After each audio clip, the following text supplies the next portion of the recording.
तो फ्रेंड्स, जैसा कि मैंने आपको बताया कि एक ट्रांजिस्टर से बना हुआ एम्पलीफायर ही किसी बड़े एम्पलीफायर का बिल्डिंग ब्लॉक होता है। तो सबसे पहले आपको जानना होगा कि आखिर में एक सिंगल ट्रांजिस्टर किस तरीके से एम्पलीफाई करता है।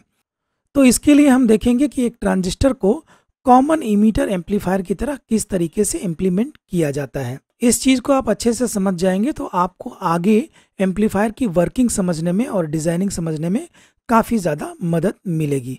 तो आइए स्टार्ट करते हैं इसी के साथ। और ये इसके सिंबल्स हैं ट्रांजिस्टर के। एनपीएन का सिंबल है और ये पीएनपी का सिंबल है। और ट्रांजिस्टर में आप जानते हैं कि बेस, कलेक्टर और इमीटर होता है।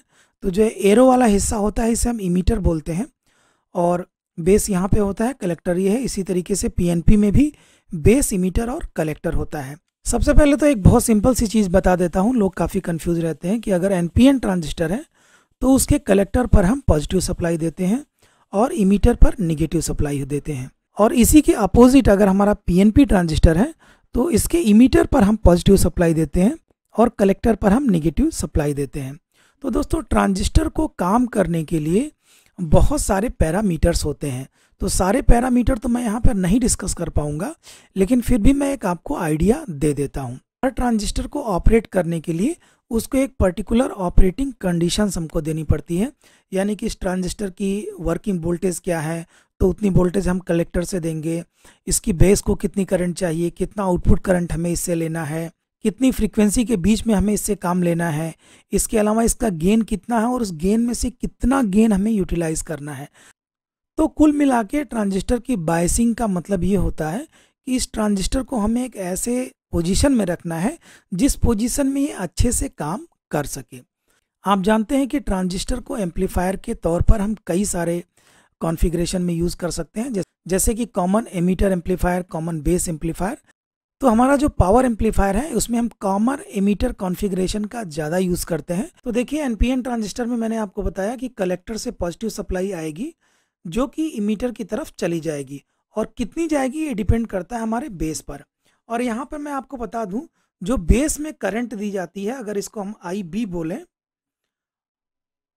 तो अगर हम बेस में थोड़ी सी करंट देंगे तो हमारे कलेक्टर के करंट में बहुत ज़्यादा चेंज होता है। इसको हम बोलते हैं आईसी।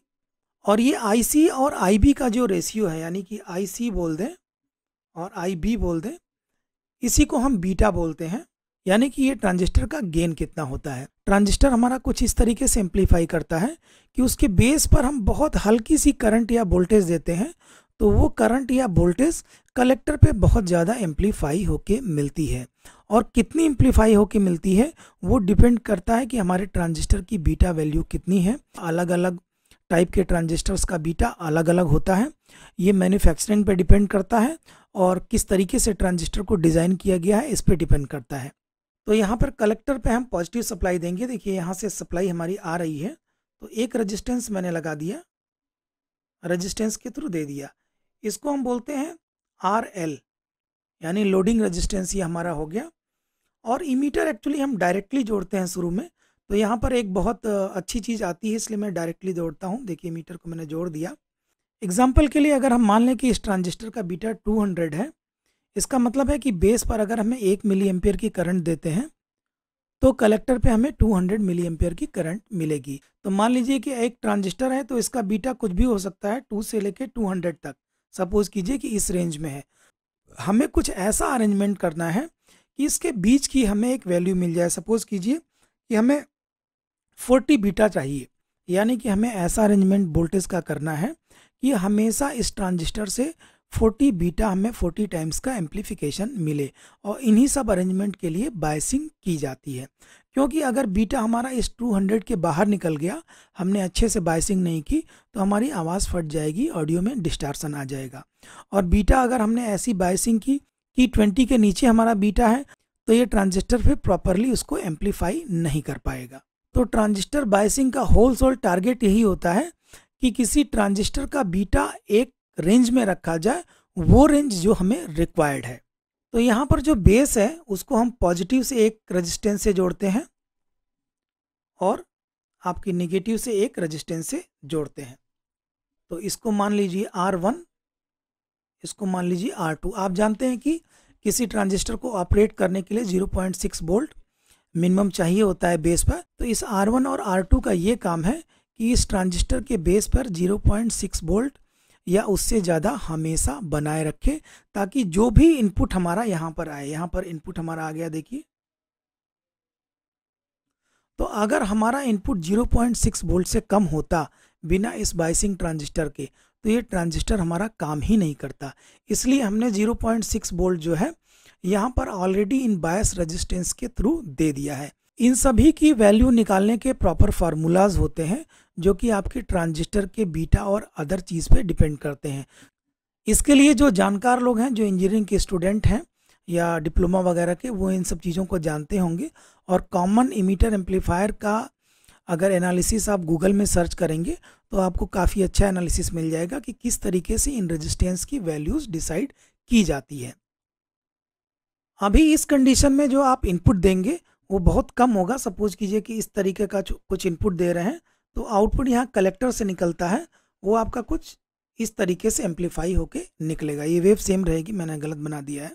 और यहाँ पर आप ये भी देख रहे हैं कि बेस पर आपको कुछ करंट देना पड़ता है, तभी कलेक्टर पर वो करंट इंक्रीज होती है। और इसी करंट के बेस पर हम डिसाइड करते हैं कि जो बेस रेजिस्टेंस लगे हुए हैं R1 और R2, वो वॉटेज कितनी रहेगी। नॉर्मली बेस पे जो करंट देते हैं बहुत कम देते हैं। जैसे एक एग्जांपल के लिए अगर एक सिंपल सिग्नल ट्रांजिस्टर का मैं बताता हूँ आपको, तो ये माइक्रो एम्पियर की रेंज में होता है, 100 माइक्रो एम्पियर कुछ ऐसे होता है। तो इसी वजह से बेस पे जो भी रेजिस्टेंस लगता है इनपुट स्टेज में, वो क्वार्टर वाट का रेजिस्टेंस आपका चल जाता है। और इसकी कलेक्टर पे जो आउटपुट मिलती है वो भी मिली एम्पियर की रेंज में मिलती है, बहुत ही कम होती है। तो इसी वजह से इनपुट स्टेज में जो भी बेस कलेक्टर के रेजिस्टेंस होते हैं वो क्वार्टर वाट के चल जाते हैं। बहुत हाई पावर के में आपको कलेक्टर रेजिस्टेंस कुछ हाफ वाट लेने की ज़रूरत पड़ सकती है, अदरवाइज क्वार्टर वाट के रेजिस्टेंस से आपका काम चल जाता है। और ये जो वोल्टेज आप बेस पे देते हैं, इसी को हम बायसिंग वोल्टेज बोलते हैं, फॉरवर्ड बायस वोल्टेज बोलते हैं। ये एक्चुअली 0.5 से लेकर 0.7 वोल्ट तक होती है, लेकिन एक्चुअल में आपके ट्रांजिस्टर पे डिपेंड करती है। थ्योरेटिकल बोलते हैं हम लोग कि 0.5 से लेकर 0.7 होती है, लेकिन ये आपको ट्रांजिस्टर के डेटा शीट से मिलेगा कि उसकी फॉरवर्ड बायस वोल्टेज कितनी है। अच्छा, एक यहाँ टेम्परेचर का मैं बहुत आपको इम्पॉर्टेंट पॉइंट बताना चाहूँगा, जिससे आपको समझ में आ जाएगा कि टेम्परेचर के पीछे मैं कितना क्यों पड़ा रहता हूँ। सपोज़ कीजिए कि इस ट्रांजिस्टर को काम करने के लिए बेस पे 0.6 वोल्ट की ज़रूरत होती है, लेकिन अगर ऑपरेटिंग टेम्परेचर 1 डिग्री बढ़ गया तो 0.6 में से 2.2 मिलीवोल्ट कम हो जाएंगे, तभी ये उतना काम करने लगेगा। यानी कि आप सपोज कीजिए कि अगर 20 डिग्री टेम्परेचर बढ़ गया तो 20 मिलीवोल्ट कम पे ही ये ट्रांजिस्टर काम करने लगेगा, और जितने कम पर ये काम करेगा उतना ही कलेक्टर की करंट हमारी ज़्यादा हो जाएगी। और आप जानते हैं कि बेस के वोल्टेज के हिसाब से कलेक्टर का करंट आपने अगर 20 टाइम्स सेट कर रखा है, यानी कि इस ट्रांजिस्टर का गेन अगर 20 है तो यहाँ पर 1 बढ़ेगा तो यहाँ पे 20 बढ़ जाएगा। इसीलिए टेम्परेचर बढ़ने से कलेक्टर करंट बहुत ज़्यादा बढ़ता है और लोड पर आउटपुट ज़्यादा देने लगता है ट्रांजिस्टर, और एक सीमा से ज़्यादा टेम्परेचर होने पर इतना ज़्यादा कलेक्टर से करंट देता है कि ट्रांजिस्टर वो डिस्ट्रॉय हो जाता है। इसी वजह से एम्पलीफायर में टेम्परेचर का बहुत ही इम्पॉर्टेंट रोल होता है। यहाँ पर मैं आपको एक बहुत इंपॉर्टेंट चीज़ बताने जा रहा हूँ जो कि आपको पूरे एम्पलीफायर में हर जगह काम होगी। देखिए, होता ऐसा है कि बीजेटी कॉमन इमीटर एम्पलीफायर जो होता है, इसका गेन बहुत ज़्यादा होता है, और ये गेन बहुत सारी चीज़ों पे डिपेंड करता है, जैसे कि टेम्परेचर कितना है और बायस करंट कितना है। और एक्चुअल गेन जो इसका जो है कुछ अनप्रिडिक्टेबल होता है, आप सही से पता नहीं लगा सकते कि कितना गेन है, और ट्रांजिस्टर टू ट्रांजिस्टर ये वेरी करता है। तो इस गेन को स्टेबल करने के लिए इसके इमीटर और ग्राउंड के बीच में हम एक छोटी वैल्यू का रेजिस्टेंस लगाते हैं, ओम्स में होता है ये। इसको हम RE अगर बोल दिया हमने, इसी को हम RE को हम डी जनरेशन रेजिस्टेंस बोलते हैं। और ये डी जनरेशन रेजिस्टेंस जो नाम है आपको एम्पलीफायर में बार बार आएगा, तो इस डी जनरेशन रेजिस्टेंस को आपको अच्छे से समझना बहुत ही ज़रूरी है कि ये क्या काम करता है। इस डी जनरेशन रेजिस्टेंस को लगाने से फ़ायदा ये होता है कि इस आपके पूरे एम्पलीफायर का गेन थोड़ा कम हो जाता है, लेकिन ये कांस्टेंट हो जाता है, यानी कि ज़्यादा फ्लक्चुएट नहीं होता। जो मैंने बताया था कि इन दोनों के बीच में फ्लक्चुएट होता रहता है, वो इसकी वजह से फिक्स हो जाता है।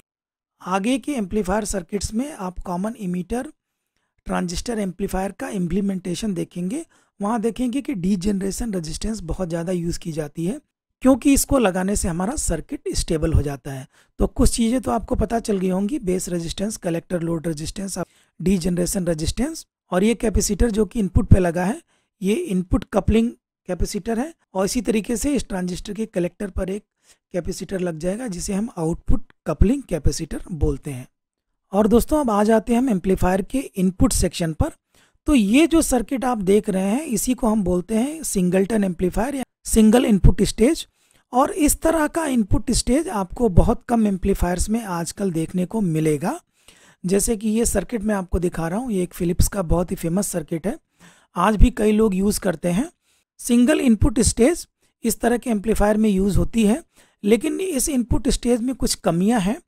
इसकी वजह से आजकल के जो मॉडर्न एम्पलीफायर हैं उसमें ये इनपुट स्टेज यूज़ नहीं की जाती है। कई सारे रीज़न हैं आजकल के मॉडर्न एम्पलीफायर में सिंगल इनपुट स्टेज नहीं यूज़ करने का। सबसे पहली प्रॉब्लम तो ये है कि ये आपका कैपेसिटर कपल्ड होता है, तो उस तरह के एम्पलीफायर जिसमें आउटपुट कैपेसिटर कपल्ड होता है उसमें इस तरह का इनपुट स्टेज यूज़ किया जाता है। और कुछ लोग पैसे बचाने के लिए भी सिंगल इनपुट स्टेज का यूज़ करते हैं। तो ट्रांजिस्टर की कीमत, तो इस तरह के इनपुट वाले ट्रांजिस्टर की कीमत बहुत कम होती है, तो वो लॉजिक भी नहीं समझ में आता है कि हम क्वालिटी से समझौता करके एक सिंगल ट्रांजिस्टर डालें। लेकिन सबसे ज़्यादा थ्योरेटिकल जो चीज़ होती है वो डिस्टॉर्शन जो जनरेट होती है, सेकेंड हार्मोनिक्स इसको बोलते हैं, तो उसको ये कैंसिल नहीं कर पाता है। इसी वजह से आजकल के मॉडर्न एम्पलीफायर में इनपुट स्टेज में सिंगल ट्रांजिस्टर यूज़ नहीं किया जाता है। तो अगर ये यूज़ नहीं किया जाता है तो क्या यूज़ किया जाता है, आइए हम आगे देखते हैं।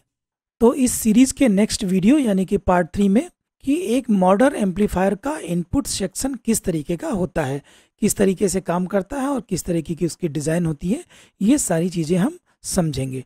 तो इसी के साथ अगले वीडियो तक के लिए बाय फ्रेंड्स।